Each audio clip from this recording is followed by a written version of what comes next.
students. In today's video we are going to learn our grammar's first chapter, parts of speech. As you can see on this your screen, आप आपकी screen पे देख सकते हो. आज हम हमारे लेसन नंबर 1 को स्टार्ट करेंगे ग्रामर के जो है part of speech. Now before start, what is part of speech? Part of speech होता क्या है? So it's a part of speech. Speech के कुछ पार्ट्स होते हैं, जैसे हमारी बॉडी के जैसे पार्ट्स होते हैं, hand, I,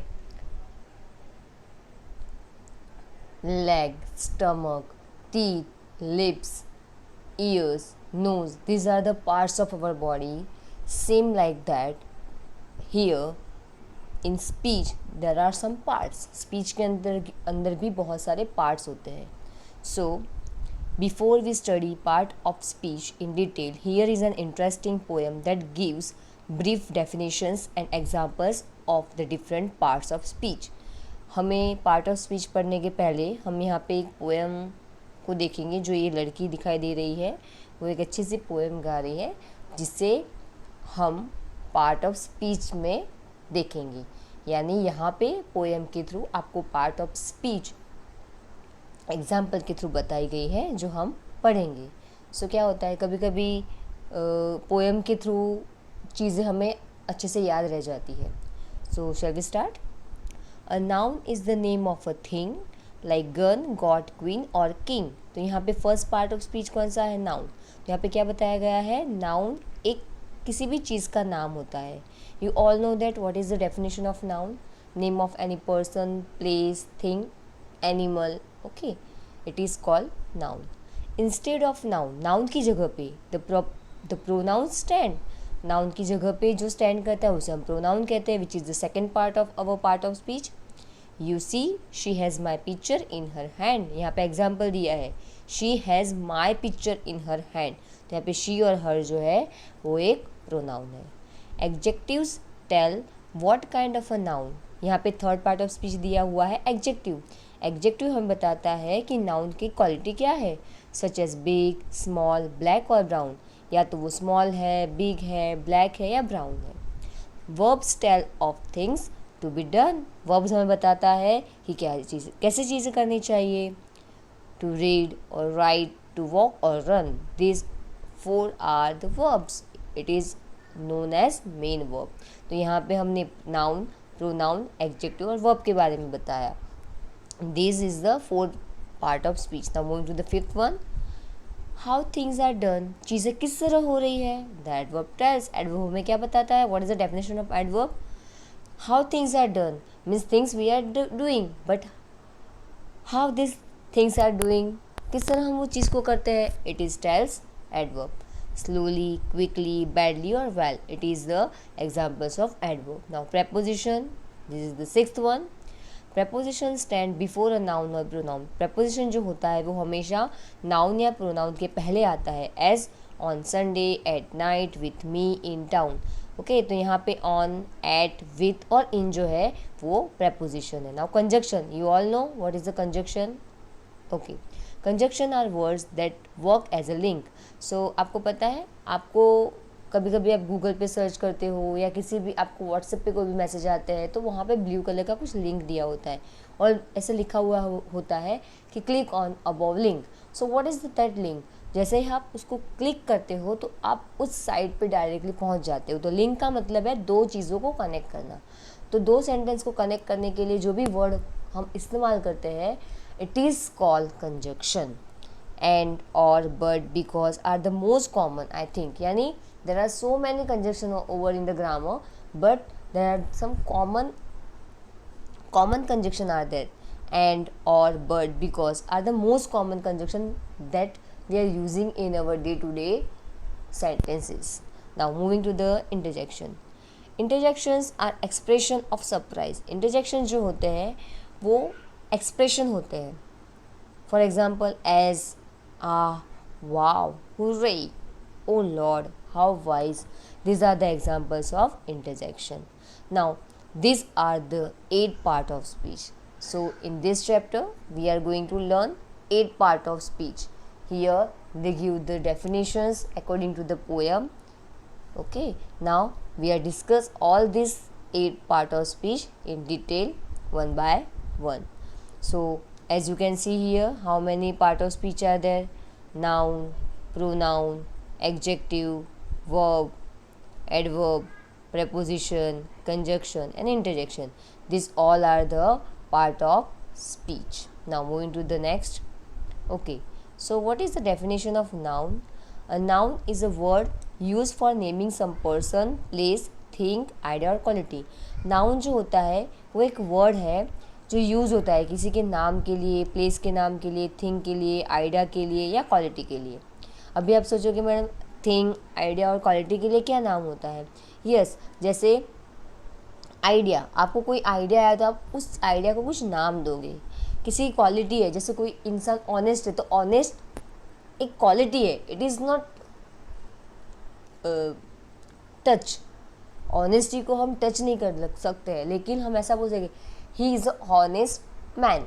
so honest is stand as a noun. Okay, now there can be a 5 kinds of noun. यहाँ पे हम नाउन हमने आगे देखे थे पार्ट ऑफ स्पीच 8 होते हैं. नाउ नाउन जो है it is further divided into again 5 types और kinds. Now the proper. So proper noun means what? The name of a particular person, place और थिंग. प्रॉपर नाउन क्या होता है? Proper noun means it is a particular name of some person, place, किसी का एक particular नाम होना. It is called pronoun. यहाँ पे आपको एग्जांपल्स दिए हुए हैं विपिन, राधा, दिल्ली, इंडिया, इंग्लैंड, गंगा. ये सारे एग्जांपल्स हैं जो एक प्रॉपर नाउन को रिप्रेजेंट करते हैं. अभी यहाँ पे ब्रैकेट में आपको दिया हुआ गया है कि आप प्रॉपर नाउन को किस तरह आइडेंटिफाई कर सकते हो. तो a proper noun always begins with a capital letter. तो प्रॉपर नाउन जो होता है वो हमेशा कैपिटल लेटर से शुरू होता है. जैसे आप देख सकते हो यहाँ पे विपिन, राधा, दिल्ली, इंग्लैंड, इंडिया, गंगा, इन सारे वर्ड्स की जो फर्स्ट लेटर है वो कैपिटल है. Now common noun, the name given to any and every person, place और thing of a same kind. एक ही काइंड के पर्सन को या प्लेस को या थिंग को जब आप कोई नाम देते हो it is called common noun. जैसे man, woman, teacher, table, chair, river, hill. जैसे मैं बताऊं कि रिवर, तो रिवर में कौन सी रिवर है? Ganga, Yamuna, Sutlej, Tapi. Which type of river? Chair, तो चेयर है, लेकिन चेयर किस मटेरियल से बनी हुई है? हील, तो कौन से हील की बात की जा रही है? तो हील यानी वो एक सेम काइंड है. ओके, जैसे वेजिटेबल एक कॉमन नाउन हो गया. वेजिटेबल के अंदर फिर आप फर्दर ओके टोमेटो, पोटैटो, तो टोमेटो पोटैटो जो है it is proper noun. Okay, so I hope you understand what is the difference between the proper noun and common noun. Now moving to the collective noun.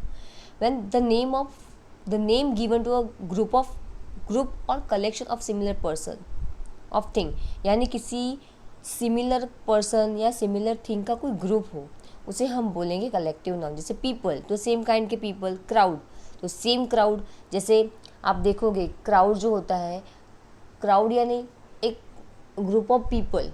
तो वो जो crowd जो होता है वो क्राउड होता है, वो एक ही टाइप के लोग वहाँ पे खड़े हुए होते हैं. दैट्स वाई वो क्राउड वहाँ पे गैदर होता है. नाउ आर्मी, आर्मी के अंदर भी एक ही टाइप के लोग होते हैं. पुलिस, तो पुलिस के अंदर सिर्फ पुलिस ही होंगे, फिर उसके अंदर नर्स, डॉक्टर्स नहीं जाएंगे. सो ग्रुप ऑफ और collection of same kind of people, it is called collective noun. Fleet, crew, flock, herd etcetera. Now material noun, the name given to a material or substance of which things are made. ऐसा कोई material या ऐसा कोई substance जिससे वो चीज़ बनती है उसे हम बोलेंगे मटेरियल. जैसे आप सबको पता है मटेरियल के बारे में, सिर्फ मटेरियल यानी किस चीज़ का मटेरियल है, ये किस चीज़ में से बना है? गोल्ड, तो गोल्ड एक मटेरियल हुआ. Iron, milk, meat, leather, wood, तो ये सारे मटेरियल है जिससे कुछ ना कुछ चीज़ें बनती हैं. Now abstract, abstract noun is the noun the name given to a quality, state और एक्शन. ऐसा नाम जो कोई क्वालिटी को दिया गया हो, किसी के स्टेट को दिया गया हो या किसी के एक्शन को. यहाँ पे स्टेट जो है वो रिप्रेजेंट करता है state of mind, means state of person. It is not state. State यानी यहाँ पे कोई प्लेस नहीं है, गुजरात, राजस्थान, ऐसा कोई स्टेट नहीं है यहाँ पे. फॉर एग्जाम्पल यहाँ पे दिया goodness, kindness, laughter, theft, childhood, boyhood, sleep, sickness etcetera. तो ये सारी चीज़ें जो है वो एक फीलिंग है. It is only seen, it is only feel, it can not be touch by the human being. That's why it is abstract noun. The names of arts and sciences are also abstract noun, जैसे philosophy, music, chemistry, physics, ये सारे subject होते हैं जिसको आप पढ़ सकते हो, फील कर सकते हो। अब आप बोलोगे मैडम बुक होती है केमिस्ट्री की या फिलोसॉफी की, उससे टच तो कर सकते हैं हम म्यूज़िक को touch, yes you can touch it, but वो जो फील जो आता है, जैसे म्यूज़िक, तो म्यूज़िक आप बजा सकते हो लेकिन वो जो म्यूज़िक निकलता है, can you touch that music जो हमारे कानों तक आता है? No, that's why it is called abstract noun. Hope you understand. Now we can form abstract noun from adjectives, verbs और common noun। अभी ये जो abstract noun जो है वो किससे फॉर्म होते हैं? तो वो फॉर्म होते हैं एडजेक्टिव से, वर्ब से और कॉमन नाउन से। अभी यहाँ पे आप देख सकते हो कि आपको एक टेबल दिया गया हुआ है, तो चाहे तो आप इस टेबल का स्क्रीनशॉट ले सकते हो ताकि आपको लर्न करने में कोई प्रॉब्लम ना आए। तो यहाँ पे मैं आपको एक दो एग्जांपल्स कंप्लीट सुना देती हूँ। जैसे ब्रेव जो है वो एक एडजेक्टिव है, तो उसका एब्स्ट्रैक्ट नाउन में कन्वर्ट करेंगे तो ब्रेवरी हो जाएगा, ब्रॉड का ब्रेड्थ हो जाएगा। तो ये सब आप लोग एक बार देख लेना, it will be easy. Okay, now abstract noun from verbs. अभी जो एब्स्ट्रैक्ट नाउन जो फॉर्म होता है वो वर्ब से फॉर्म करता है। जैसे एक्ट, एक्ट एक वर्ब है, तो एक्ट का अगर आप कन्वर्ट करोगे उसको एब्स्ट्रैक्ट नाउन में तो वो बन जाएगा एक्शन। एडवाइस का बन जाएगा एडवाइस। यहाँ पे सिर्फ एस और सी का फ़र्क है। एडमिट, तो एडमिट यानी एडमिट करना एक वर्ब है, तो उसको हम एडमिशन, तो एडमिशन जो है वो एब्स्ट्रैक्ट, एडमिशन लिया, एडमिशन लिया मीन्स वो एक एब्स्ट्रैक्ट नाउन बन गया। अराइव, अराइव यानी आना, तो किसी का आना वो एक वर्ब हुआ। Arrival, arrival abstract noun, arrival वो आ गया, अराइव हो गया। सो ये एक टेबल है जिसको आप लर्न कर लेना। अभी नीचे दिया गया है abstract noun from common noun. जैसे बॉय, बॉय कॉमन नाउन तो उसका बॉयहुड, कैप्टन का कैप्टनसी, चाइल्ड का चाइल्डहुड, फ्रेंड तो फ्रेंडशिप, हीरो तो हीरोज़म, मदर तो मदरहुड, मैन तो मैनहुड, थीप, थीफ एक नाउन है तो उसका थेफ्ट हो जाएगा, वुमन तो वुमनहुड। तो ये सारे जो है वो टेबल आपको लर्न करने पड़ेंगे। अभी आप here again in further we can also divide nouns into, हमने यहाँ पे 5 टाइप्स ऑफ nouns देख लिए। Again noun also divided into singular noun and plural noun, masculine noun and feminine noun, countable noun and uncountable noun. Now you are in 8th standard, so ये जो countable noun, masculine noun जो है वो आपको primary section में आ चुके होंगे। So I think so you will be clear in that topic. So you have already learned about these revisions in the previous classes. So in this chapter we will discuss only the 8th part of speech. Hope you understand this part of speech, exactly what happened. Again we will revise what we learned in this video. First of all we learned one poem given in the part of speech. After that there are 8 part of speech. After that we will learn again noun and the kinds of noun। 5 kinds के noun होते हैं जिसके बारे में हमने पढ़ा, proper noun, common noun, collective noun, material noun. After that जो ये एब्स्ट्रैक्ट नाउन जो होता है वो फॉर्म होता है 3 नाउन से। ओके, तो वो 3 चीज़ें क्या है, वो 3 पार्ट्स कौन से हैं स्पीच के, एडजेक्टिव, वर्ब और कॉमन नाउन। ओके, तो इनसे फॉर्म होता है abstract noun. Hope you understand this topic very well. अगर आपको कोई भी क्वेरी है सो कमेंट बॉक्स में प्लीज़ मुझे कमेंट कीजिए ताकि मुझे पता चले कि कौन से टॉपिक में आपको क्वेरी है। Hope you understand this topic very well. Thanks, keep learning. Thanks for watching this video.